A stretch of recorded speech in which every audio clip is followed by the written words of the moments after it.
आज बिल्कुल हुकूमत की जानिब से शुगर माफिया के खिलाफ क्रैकडाउन के असरात सामने आना शुरू हो चुके हैं और चीनी की कीमत में मुसलसल रोज़ाना की बुनियाद पर कमी का सिलसिला जारी है। मुल्तान की मार्केट में एक दफ़ा फिर जो है चीनी की कीमत में 5 रुपये फ़ी किलो कमी आई है, जिसके बाद 200 रुपये फ़ी किलो तक पहुँच जाने वाली चीनी जो है अब वो मुल्तान की मार्केट में 164 रुपये फ़ी किलो के हिसाब से फ़रोख्त हो रही है। ख़रीदार शहरी यहाँ पर आ रहे हैं, उनसे हम जानते हैं इस रिलीफ के हवाले से क्या कहेंगे, हुकूमत की कार्रवाइयों से कितने मुतमईन हैं, चीनी की कीमत में कमी आ रही है, मज़ीद कमी कितनी होनी चाहिए। माशाल्लाह बहुत अच्छा स्टेप लिया गवर्नमेंट ने।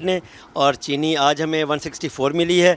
2-3 दिन पहले 168 थी, 176 थी और ये ग्रेजुअली आलमोस्ट 10 से 12 दिनों में 20 से 25 रुपए ये नीचे आ गई है कम अज़ कम।